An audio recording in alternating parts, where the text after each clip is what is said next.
All right, we are live. It is Thursday, 3 o'clock here on the East Coast.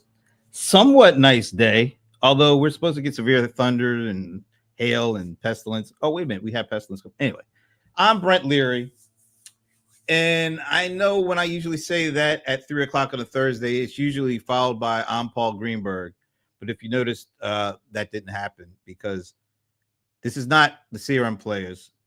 Paul Greenberg, the venerable Paul Greenberg, is somewhere cruising the Panama Canal area, and he will be there for the next, I don't know, 10 days or so. So there cannot be a CRM players without the venerable Paul Greenberg. So instead, this is going to be like a few good minutes extra, or is it a few extra good minutes? Whatever. It's going to be something different. And I don't know how it's going to turn out. But that's the fun of doing these kinds of things. When you assemble smart people to talk about interesting things, unscripted, nobody knows what anybody's going to say, something's going to happen. I don't know if that's going to be a good something, but we will find out together. And by the way, yes, Sven, something is a bit amiss because this is not CRM players. So we cannot do our moment is Sven because that is only for the CRM players show. We are not going to be doing Stump the Godfather because how can you do Stump the Godfather without the Godfather being around to get stumped? So this is going to be a special few good minutes, and it's especially special. I don't know how I just said that, but it's different. Because all this year we've been talking about nothing but AI. Last year was all generative AI. Now it's all agentic AI, but it's still AI. It's bringing in some predictive AI, and it's been nonstop everywhere you go. Every conference I've been to, every conversation you have, it's AI. But last week that changed just for a brief shining moment, because instead of everything being about AI, it all became about tariffs. It even became about trade wars. And yesterday, I couldn't have seen this coming. It was about bond yields and the bond market. Yeah, I don't get that one either. But we got away from talking about AI. But then I started thinking, is it just getting away from the AI talk with all this tariffs? Is there some way that all the tariff talk, all the trade war talk, all the inflation talk, even the bond market talk, I still don't figure that one out, could that actually not just be talk? Could it actually impact everything that's going on with AI, particularly in the enterprise? Could it disrail or disrupt? Could it enhance, make it better? I have no clue. But I have some people, I think they have some clues. And so what we're going to do is spend the next 55 minutes or so trying to see if there's anything there. If there's anything that happens with this tariff stuff and this trade war stuff, and the bond market too, that will impact what's going on with AI and the enterprise and all the chatter, and the chatter turning into actual stuff. Will it turn into actual stuff? Will it derail it? Will it accelerate it? We saw ServiceNow making some acquisitions the last couple of weeks. Will that continue? Will that be derailed? Because nobody knows what the hell's going on with the economy. I brought some folks. I assembled the crew so that we can get into this. Damn it, I don't have my disclaimer ready. But just know that anything that's said by anybody other than me, I'm not responsible for, folks. So that's my blanket statement for whatever happens over the next 53 minutes or so. And speaking of disclaimers or things like that, let me introduce Esteban Kolsky. Hey, I'm a living disclaimer, dude, which is a walking, breathing, living disclaimer. Everywhere I go, everything that happens is because of a disclaimer I present beforehand. Whatever I say today, I'm not responsible for. Everything came from Brent. He fed me talking points. And, that's basically what you're going to hear. See, you already know that's a lie, folks, because nobody ever feeds this guy any kind of talking points, because we know. Talking points. That's why I got talking points. Talking points. because he doesn't want to have anybody else's words in his mouth. So, I like the T-shirt though. Is that Space Invaders? Yes, it's classically trained. Nice. Yeah. Nice. All right. Speaking of classically trained, I don't know if this is a great segue or not, but we're just glad to have her back. Elle Nicole is back. Elle Nicole France. I guess I don't know. Does a liberal arts education constitute classically trained? We'll go with that. For me, it does. It definitely does for me. We're just glad to see you. It's been a while. It has been. I've missed you guys. I'm eager to be part of this chat. I think it's going to be fun. Well, just hold off on that. It may. I was going to say, I do know who I'm talking with here. So might be a little too early to tell on that one, but we'll see. We'll play along. Here's somebody who's been talking a lot lately. Even a little earlier today. I mean, you can hardly go to LinkedIn and not see the Brohammer's face show up. But here he is. John Reed, the Brohammer is here. What the hell are we doing, man? We are going to get in so much trouble, Brent.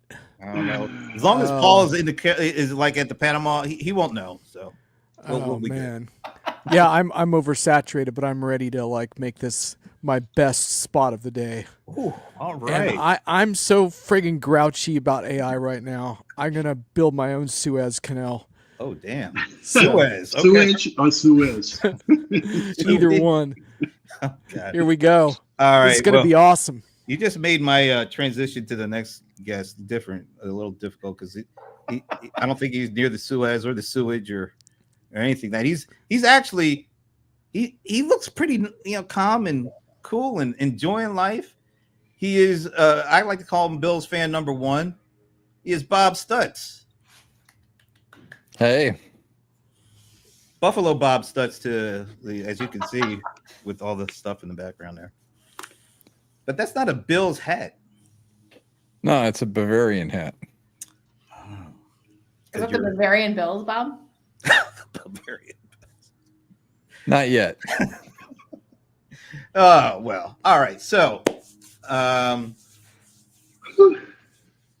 don't even know where to start. Why don't we do this? Why don't we do this? Well, each of you take a minute, because I don't know where you guys are, how interested you are in all this that's going on within the last week with Liberation Day, or some call it Liquidation Day, because all our actions kind of gone.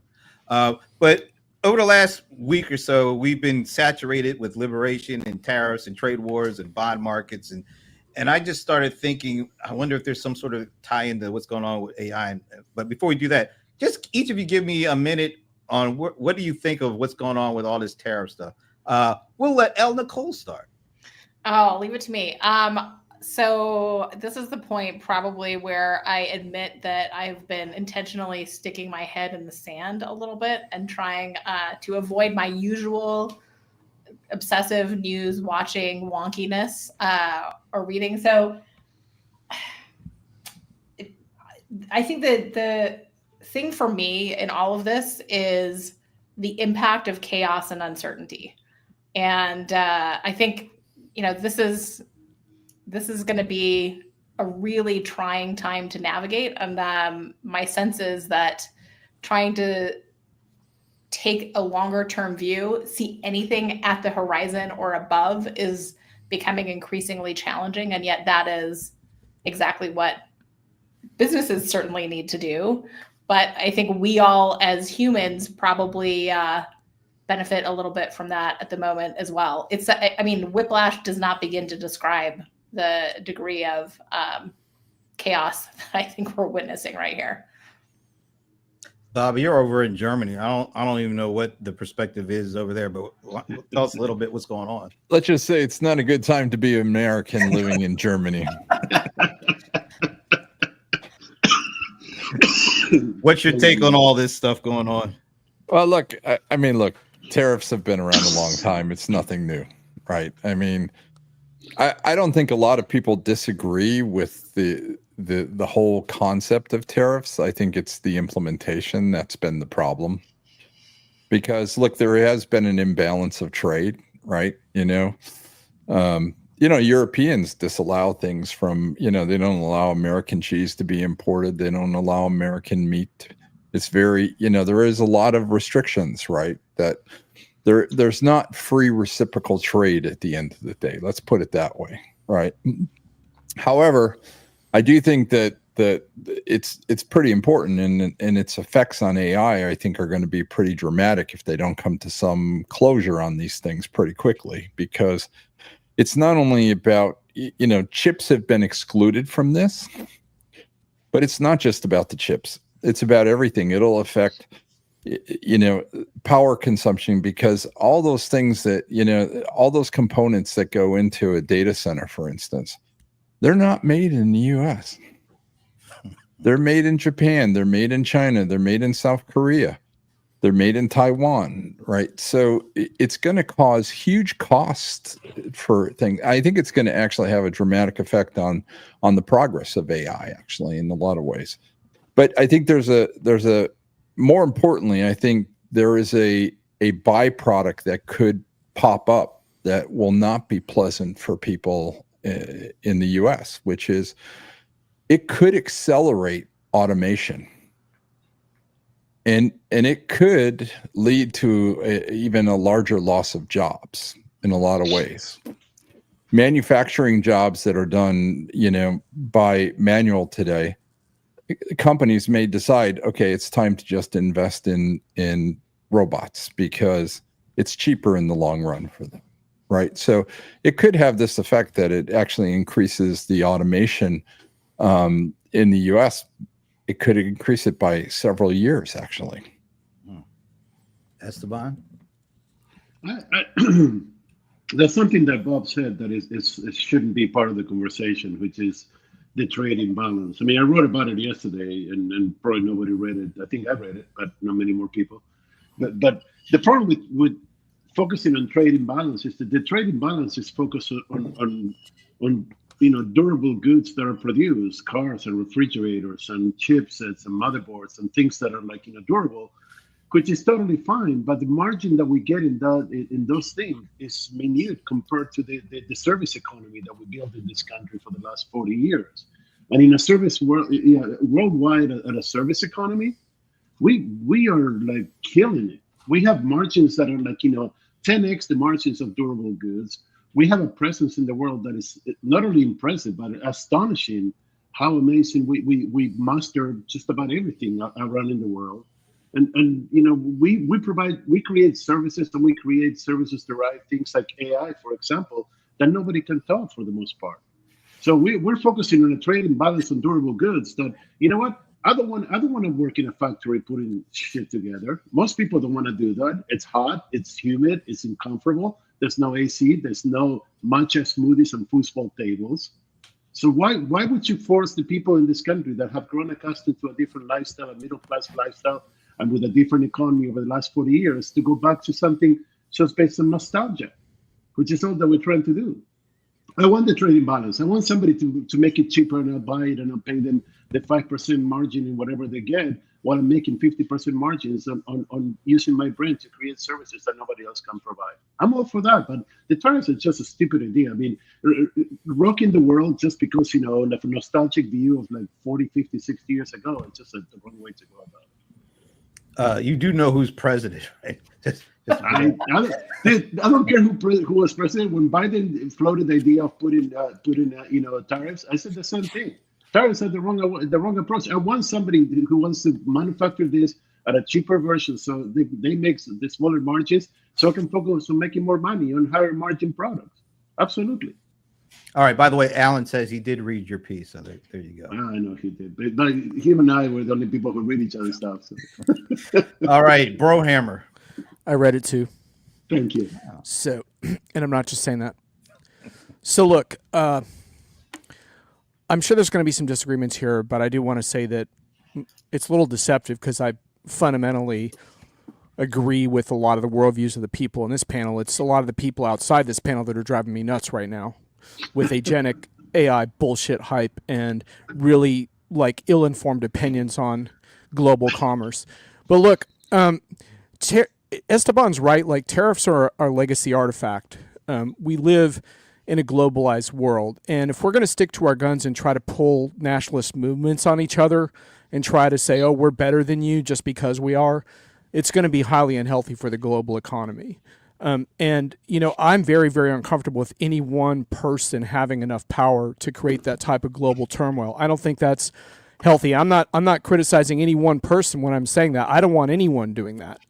And I don't really think it's very, very effective in terms of where we want to go. Will it have impact on AI? I think it will. I mean, look, I think what we're really doing is we're talking about a future world that Nicole pointed out. It's going to be more and more unstable and more volatile. And this only adds a whole nother layer to that. And shit's going to be expensive. So the question going forward is not necessarily just about tariffs. It's about how are companies and software vendors going to respond in a world that's highly unstable and expensive. And I think there's some really cool things that can come out of that. And there's some things I'm really afraid of that are going to come out of that. And one of the things I'm most afraid of currently is a little bit about what Bob's talking about, which is I think one thing companies are going to do is they're going to try to achieve whatever ruthless operational efficiencies they can as kind of a squirrel in the headlights response to everything being expensive and unstable. And unfortunately, that's going to mean premature headcount reductions based on immature technology that isn't ready to replace a lot of those heads. And they're going to learn the hard way that AI is not ready. And that's going to be really frustrating. And a lot of people are going to lose their jobs over it, I think. And that's my worst fear around it. If companies are more sensible, there's actually some better paths that can be taken. I don't actually think robotics are a great candidate because, look, if companies could have replaced all the humans in the manufacturing plants by now, they would have. There's some very specific issues around physical movements in robotics that are going to make those transitions more difficult. But in white-collar settings, I think all bets are off. I mean, 3 months from now, if you can get a human on the phone in any service department for any company in America, I'll be shocked. I mean, I think there's going to be a real move towards like so-called efficiencies with this technology. And ironically enough, what's a real shame is that that's not the stuff that AI is best at. And that's the tragic part of it, is that AI can actually be used to augment and enhance what we're doing and make the world a better place. And I'm afraid we're going to lose that part of the conversation right now. And so I'm taking it upon myself not to lose that. And I would suggest we all do the same. And we insist on having a much more life-affirming conversation about AI and not allowing companies to use it as an excuse to get rid of heads just because shit's expensive and difficult. So let me ask you a follow-up to that. How do you feel about that open letter, whatever the hell that thing was that the Shopify CEO put out, where he says, like, you can hire more people unless you prove to me that AI cannot do it better. I really hated that letter. Thank you. I'm really glad I don't work for Shopify, and I felt really bad for the people that work there. I really think it's really unfortunate to impose AI upon individuals because it's like individuals have resistance to AI for reasons that are actually not irrational, like dumb reasons, but really smart reasons. Like, I feel like I'm being surveilled. I feel like I'm losing my privacy. I feel like I might lose my job over this.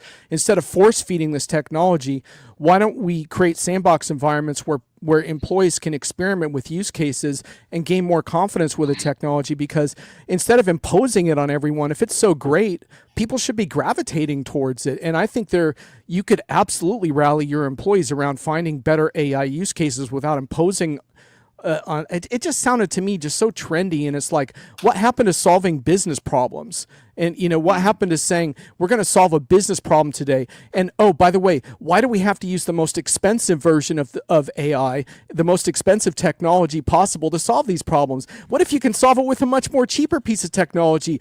What happens to the employee that raises their hand and says, hey, we can do this with a logistic regression scenario? Oh, get the fuck out of here. That's not cool enough. That's not sexy enough.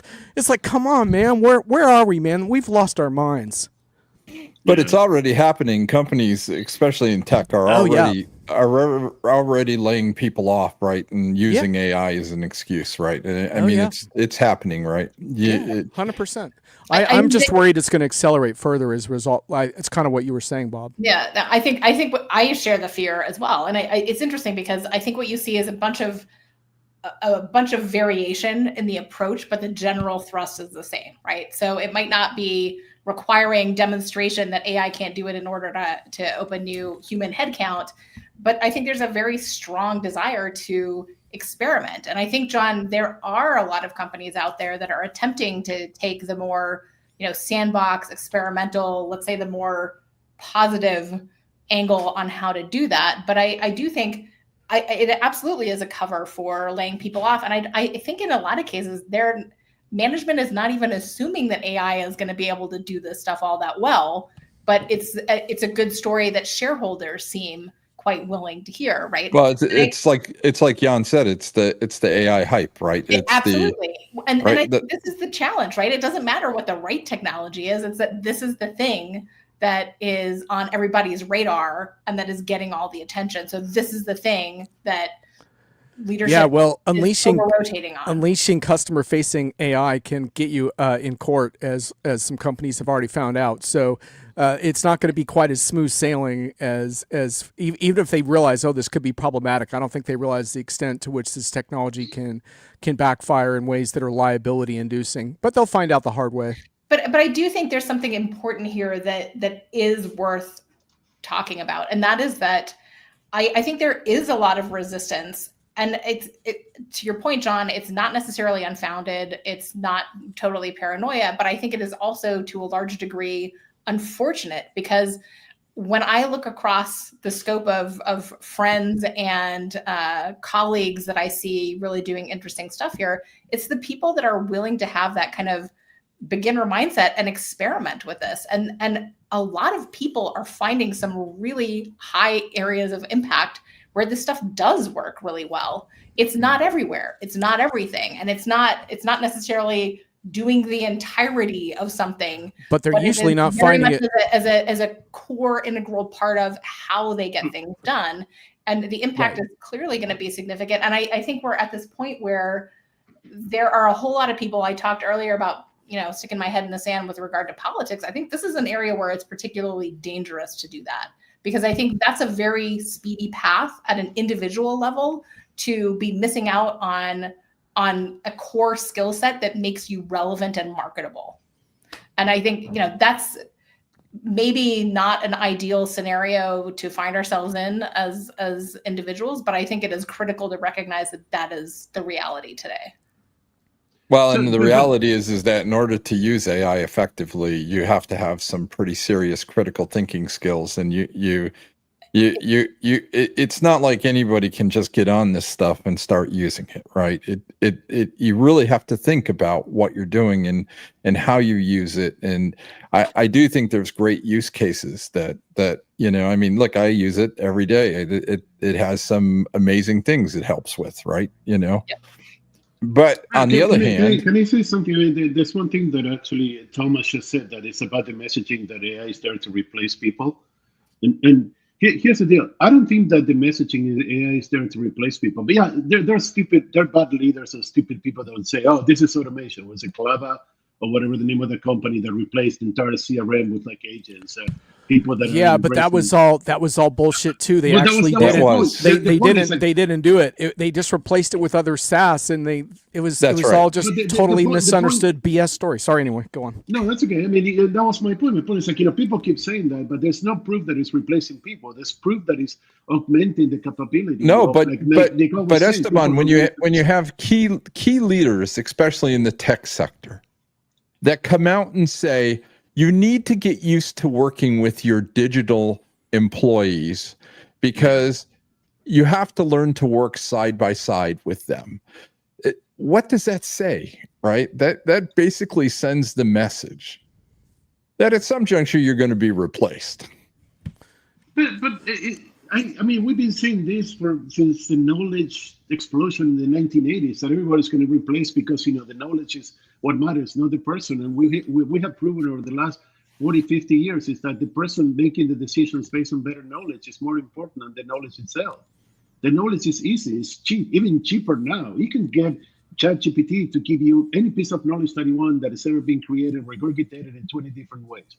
And if you don't know what to do with it, you're still not going to get anything out of it, right? And that's it. I think that what we're seeing is like the case studies, the people who succeeded, are not about replacing people, but they're about augmenting the people with the proper use of the shitty jobs that I don't want to do. I don't want to go and read 20 reports from McKinsey to find one piece of information.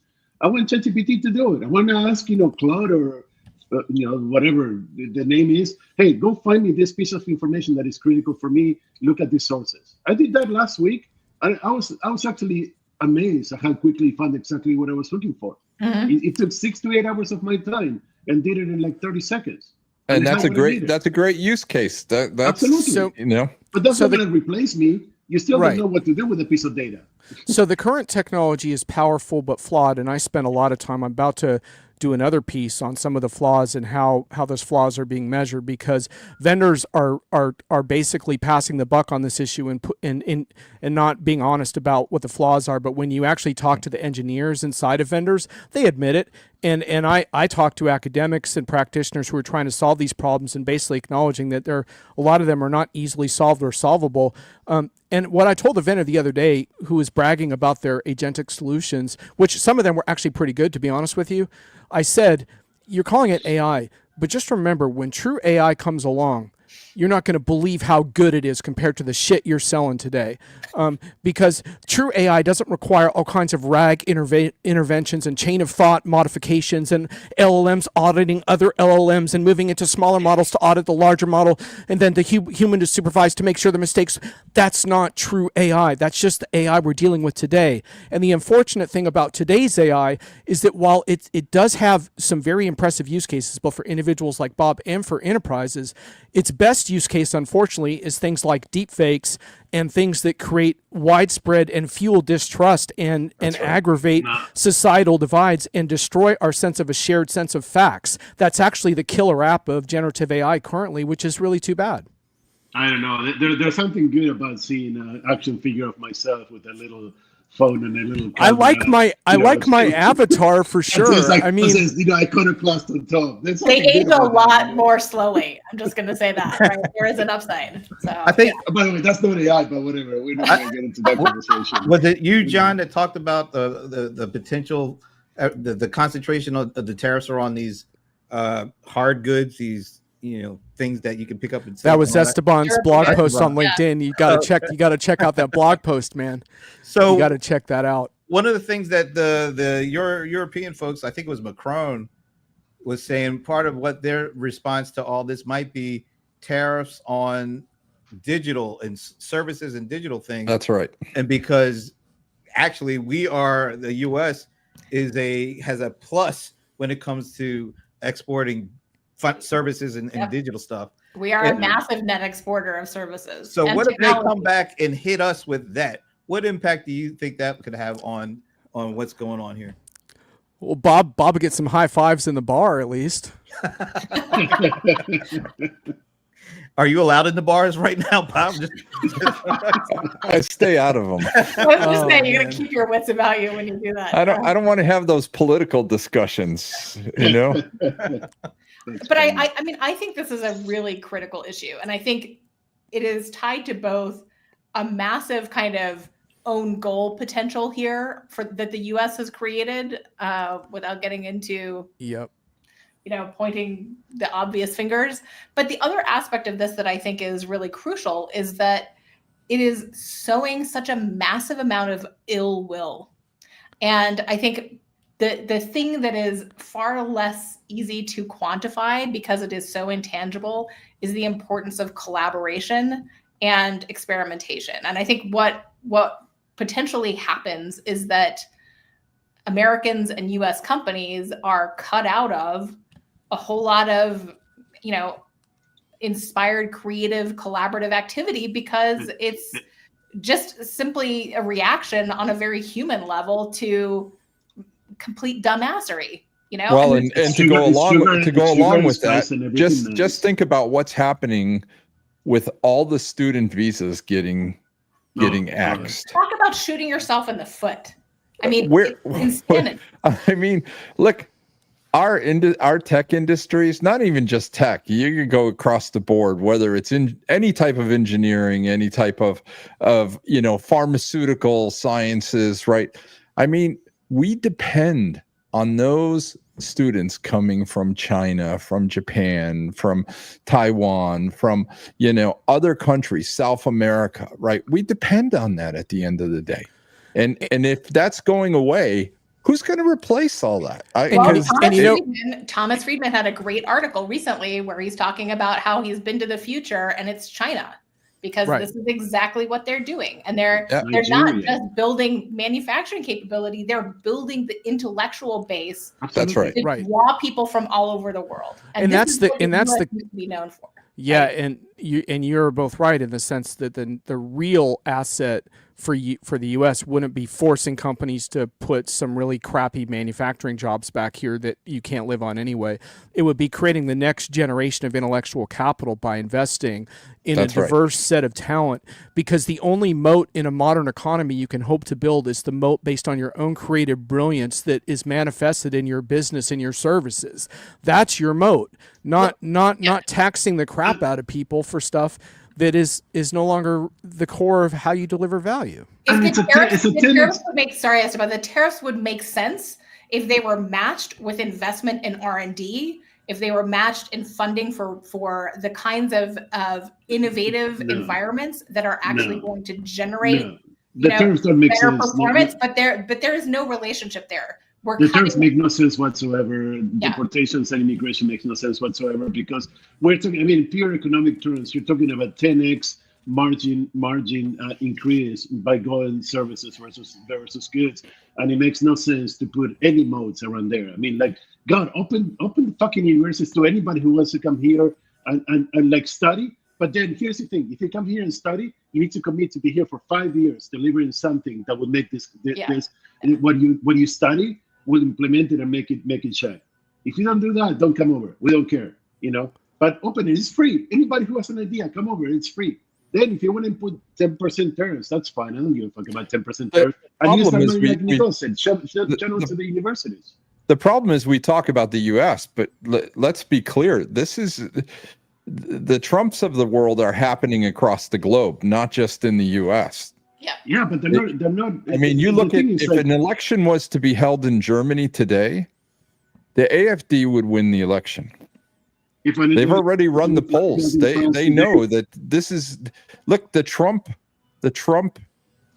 duplicates are happening across the globe. It's not just the US, right? That's what's the scary part of this whole thing, right? Yeah, but they're all marred in the same thing: power on an antiquated model versus what John was speaking of, which is like, let's build a different society going forward. All these people are in power because, you know, they just found the use of power before to get to where they are. But there's a change. If you look at the next generation, right? I look at my kids. I look at my oldest daughter. They're 20, 22, 23, I don't even know, 22. And like, you know, I look at them and their friends and the conversations they have and how they go forward and the plans they make and everything. My God, it's going to be a whole different world than what we live in today. We're not even talking about anything even related to where we are, right?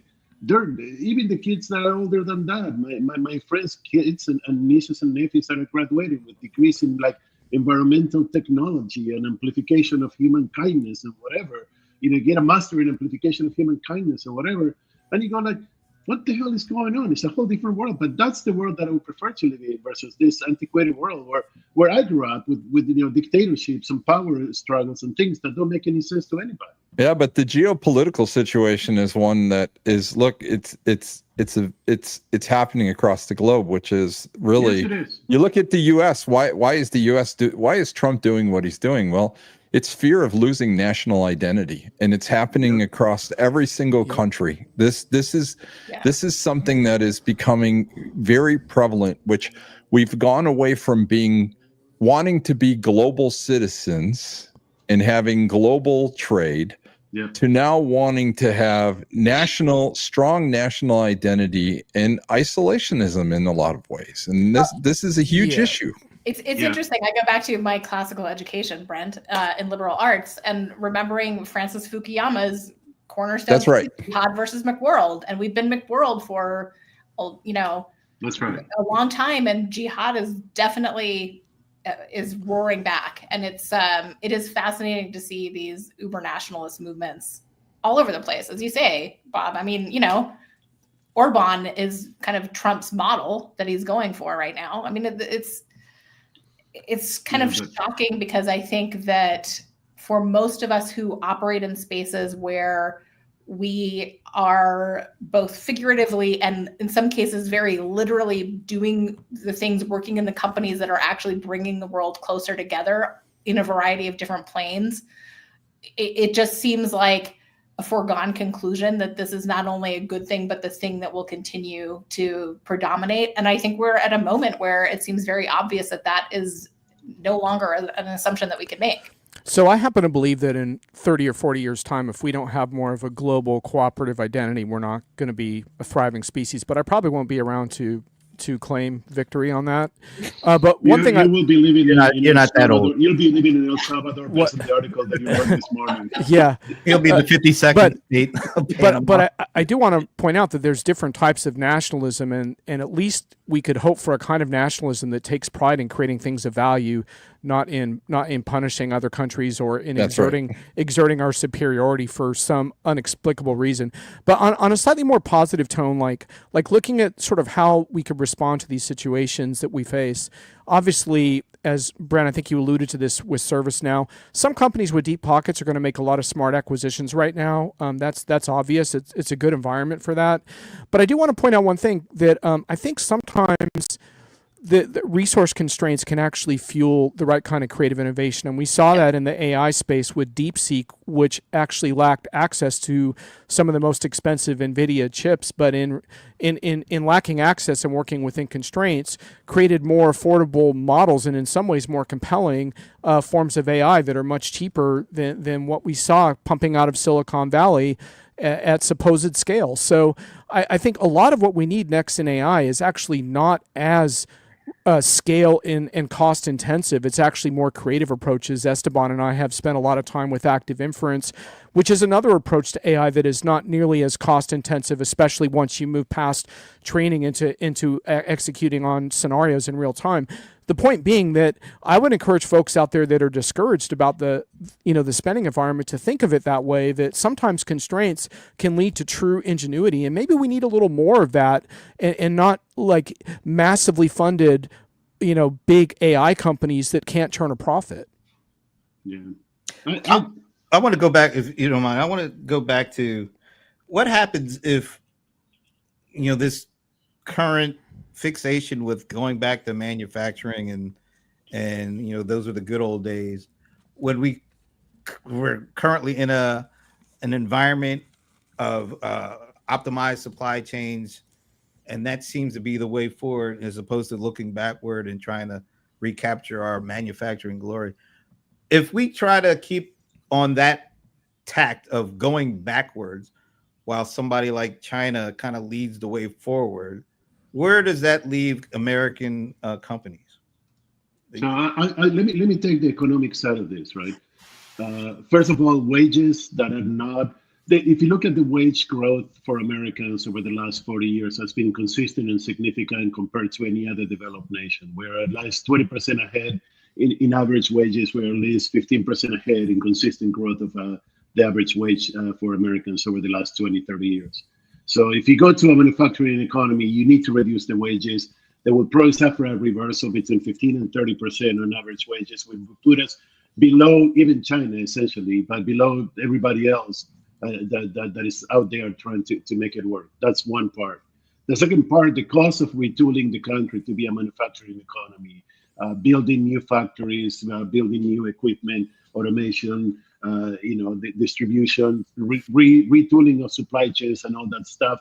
It's almost prohibitive. I mean, somebody did a study that I read a couple of weeks ago that if we were to go in that direction, it would add something like almost add 1/3 plus to our foreign debt just to retool our country to do something that will give us lower wages, not a bigger presence in the world, not to mention that it, 1,000% alienating every single one of our allies that we managed to build the world that we live in over the last 60 years, right?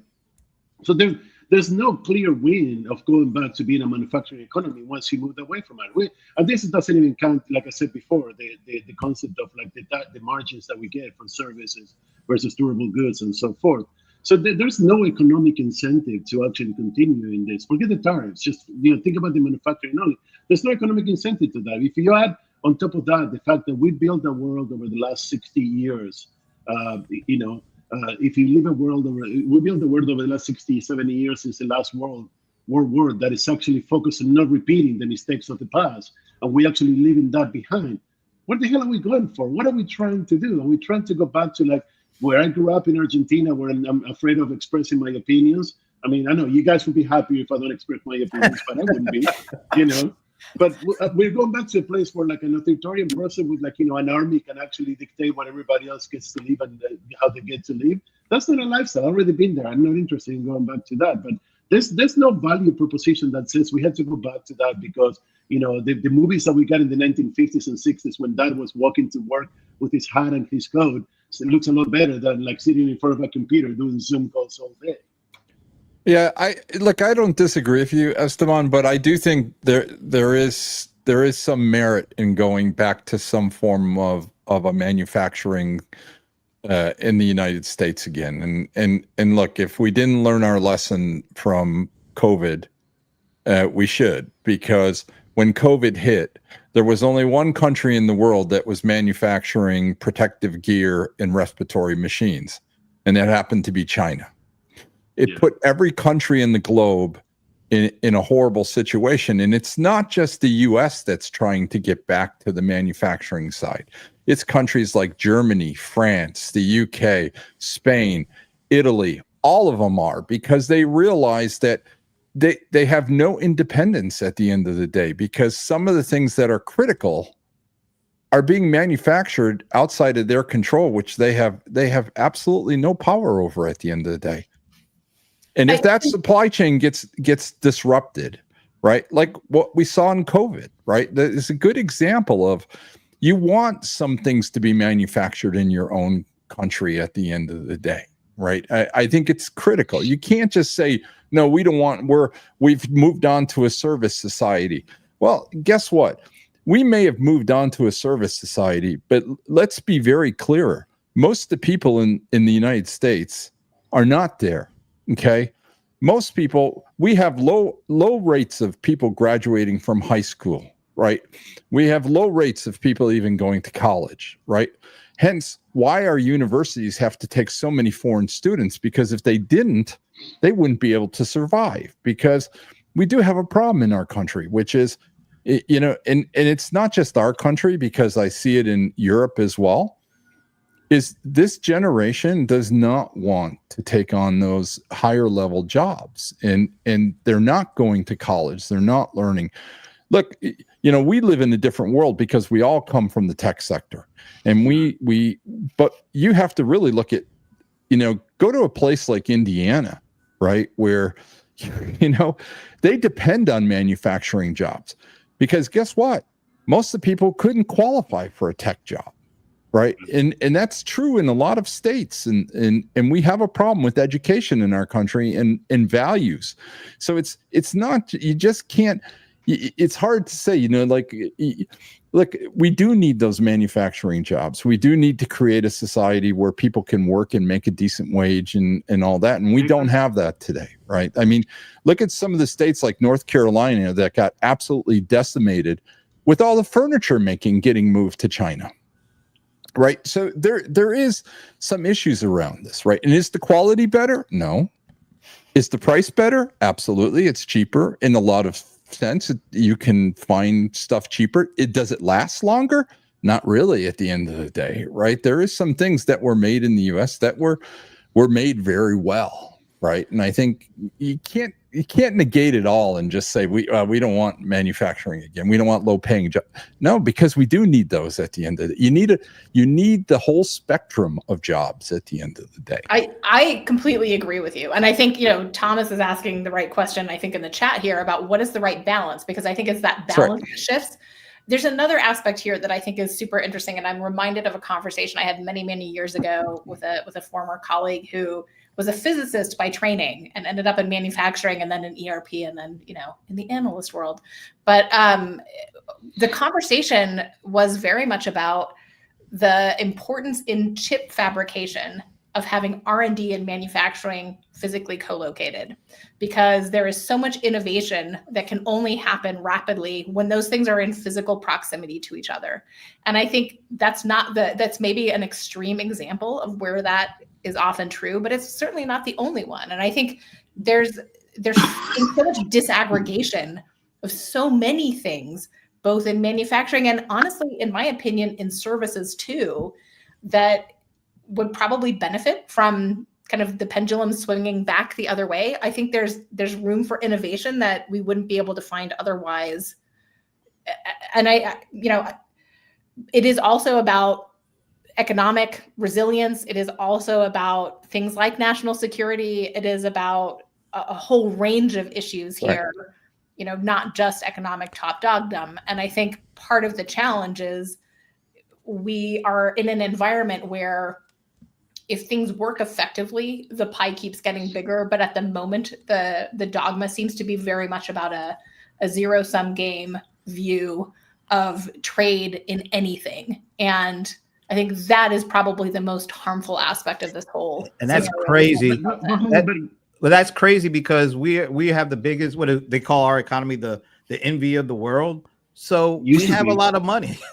We have a lot of money. Shouldn't we basically be net spenders because we have the money? Well, but and I think that's a point that I made on this article I wrote yesterday. It's like, I want manufacturing to be in a place where it's more not only better for us, but also better for the country that's growing. A country that's growing needs manufacturing to power those jobs.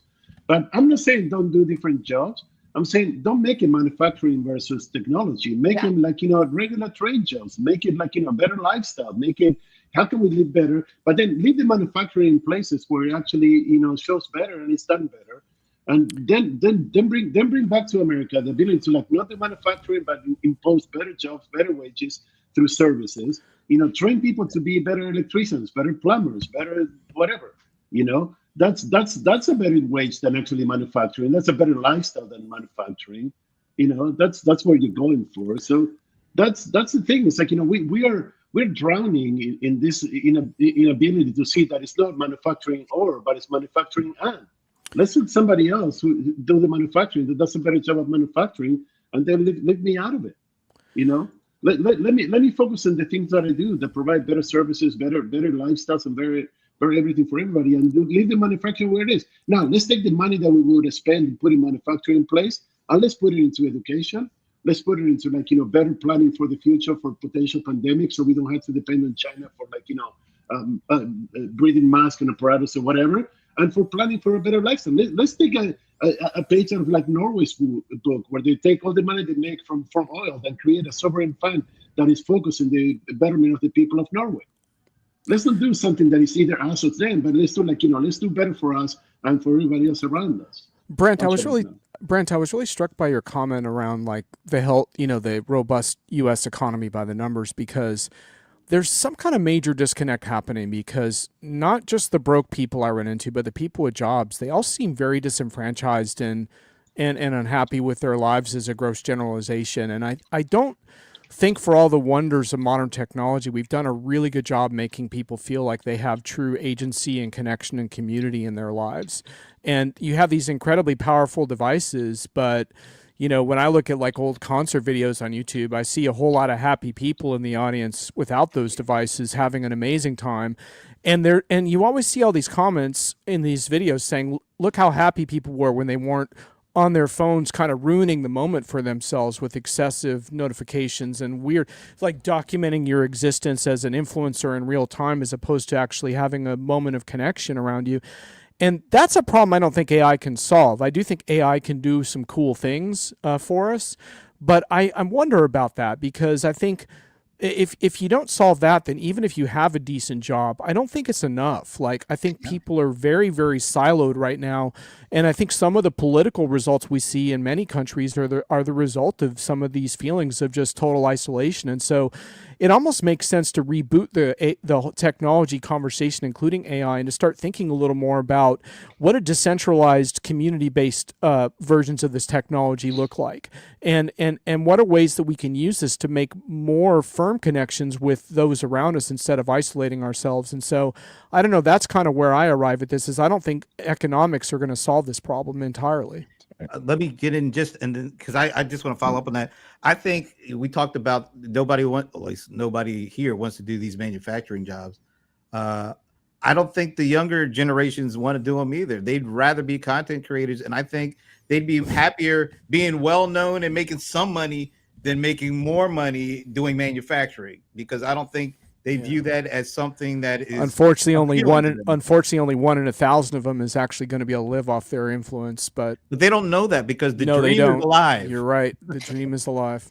But it's so interesting to me what you guys are picking up on is something I know Alan and Berkson and I have talked a lot about too, which is between the fragmentation of news and popular culture. I mean, we find ourselves in a world where there is very little of a shared experience the way certainly I remember it growing up. You know, we heard the same news, we watched the same shows, you know, there were things that happened that were part of a collective experience that was shared by a very significant proportion of the population.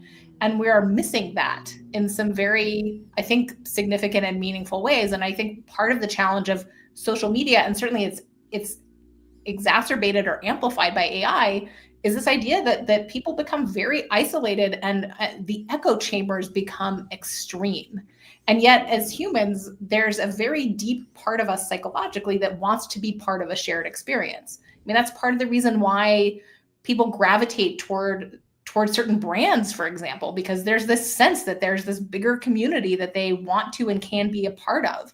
And I think you're hitting on something really deep and important there, John, about this idea that it's not about economics alone. I think there's something very, very deep in society that is a very strong thread here that is influencing the way things are going. And I don't entirely know how we bring it back, but it's clear that this is something that needs to happen.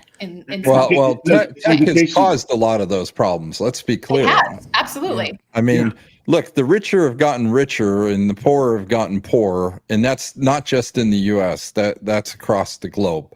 Yeah. And the problem is you talk about isolation. Well, if you're in that lower spectrum, I grew up in a housing project. I dropped out of high school when I was 16. You know, I didn't think there was any opportunity for me. So what did I do? I joined the Army on my 17th birthday and spent 22 years, right?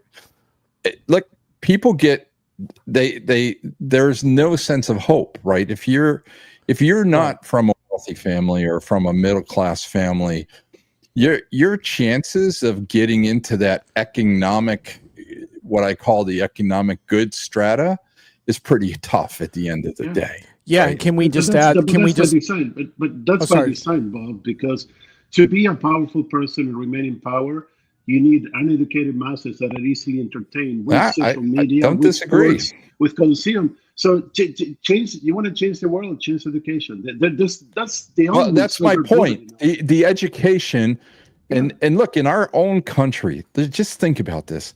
How many kids go to bed hungry every night? How many kids live in poverty? How many kids are living in shelters, right? How many people in our own countries, the wealthiest country so-called in the world, and half the population doesn't have health care. Yeah. So, Bob, we have a situation in my town where I run into people sleeping outside and they have a phone. They have a phone, but they don't have a place to live. Don't have a place to live. They don't have a roof over their head. It gets friggin' cold where I live too. It's not. But you know what? I mean, by the way, just real quick, I wanted to point out. I love that Thomas has asked me to propose an alternative to late stage capitalism in the chat. In order. In order for me to have a valid opinion on this topic, I have to provide an alternative to the economic system that has destroyed every other economic system that exists. Thanks, Thomas. Oligarchism. I got it. It's oligarchism. Next. Anyone got an alternative to capitalism for Thomas? Esteban already pointed to the Norwegian form of socialism. Oh my God! So there we go. Didn't Mark Benioff write something about this? Stakeholder, right? Yeah, right. The stakeholder economy or whatever. Woo! Exactly. Awesome. Yeah. Because everyone in power is going to make the right decision to serve their stakeholders. I love it. We solved it. Awesome. There you go, Thomas. The stakeholder economy. Woo. I'll be more than happy to be cellmates with any of you in El Salvador when we get there next week. There's in the comments with people talk here today. So. All right. This is awesome. I hate that we're getting close to the end here, but I'd love to get your take, each of you, on what should American tech companies be trying to help position our current administration to do, in your opinion? That's a red herring, dude. They already, I mean, American tech companies already got the administration. They already did. They gave Trump the power. They lost trillions of market cap. Yeah, now they want to bring it back. No, they just got it back yesterday. They got it back yesterday. But in exchange for the time being, that's a temporary thing. Oh, and by the way, this is the answer to Thomas. In exchange for giving Trump the power, they got to create tech libertarianism, which is the model going forward, where tech oligarchs control the world. Thanks to tech libertarianism, the government doesn't let the technology companies do whatever they want. Boom, we're done. No more education, all automation, and 24 hours, 24/7 influence in social media. Oh God. Oh wow, I feel energized. How did we get to a position where it's the 21st century? We're the leaders in all sorts of areas, including communications, technology, and somehow we think the way to go forward is to go back. I still don't understand that. I don't understand that. Yeah. Nostalgia is a crippling impediment to any hope for future progress. So I'll just say my last thing on this topic. And Brent, thanks for letting us completely take over your show. I hope you didn't mind losing control of your show. I didn't actually. This was the master plan. I don't want to do all the talk. I want to hear you guys. Cool. All right. Well, then it worked out because we talked the whole show. So I'll just say that Esteban's right that the big AI companies are having their way right now for the most part, despite that loss in market cap we talked about. They have unfettered influence and access for the most part, and that's deeply problematic. But as far as other software vendors are concerned, if I were a software vendor of reasonable size, I would be just really lobbying to have some adults in the room making a mature plan that they're going to stick with whatever that plan might be, because I think that's the worst part right now is not even what's being done. It's that feeling that it's all seat of the pants. Like, oh, we did this. Oh, let's change it. Oh, you mean instinctive, John? Is that the word you're looking for? That's not the word I'm looking for, but the words I'm looking for might land me in the gulag. It's El Salvador now. It's gulag. Yeah. So I think that's the biggest thing is that our shared global economic stakes require some sense of a forward plan by the powers that be. Like, so for example, we might disagree with a lot of things China does, but China has a plan, and I think made pretty clear what the plan is and executing on that plan. And I would argue if I'm a software vendor in the US, I want that same kind of thing, and I want to know what's going to happen. Just like in the EU, we know what kind of regulations to expect and how we're going to deal with that type of environment. So every major economic power should have some kind of a plan, and right now it kind of feels like we don't, and now that's what I'd be asking for. I don't think I can say anything to top that. Amen. It's the only thing I can say to top to that. Wow, you left Esteban speechless. No. I have plenty to say, but there's not enough time, so I'm just going to say amen.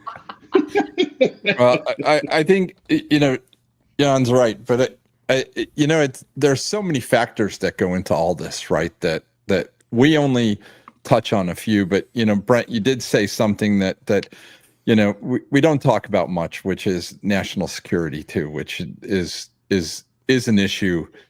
Look, the reality is there are lots of countries in this world who are not very friendly and who really want to dominate, China being one of those. That's been clear. You read any of their ideology, it's very clear what China wants at the end of the day, right? And I think the reality is there, until that stuff goes away, until we get to a point where every country is working together for the good of the globe, this situation is not going to get any better. It's going to continue because, look, there are, as much as countries try, and look, the U.S. tried. They bent over backwards for China. Look, we gave, you talk about manufacturing better. Who do you think gave China all that technology and all the know-how on manufacturing? It was the U.S. who gave that to them, right? So, we've created this situation in ourselves in a lot of ways, but I do think that, until we get back to where every country is thinking on a global level and for the good of the globe and not for the good of themselves, this is not going away. And I know in my lifetime, I don't think I'll ever see that. I don't think we'll ever see it. I think human civilization will deteriorate and destruct because we can't get to that at the end of the day. That is the core problem. It truly is. Yep.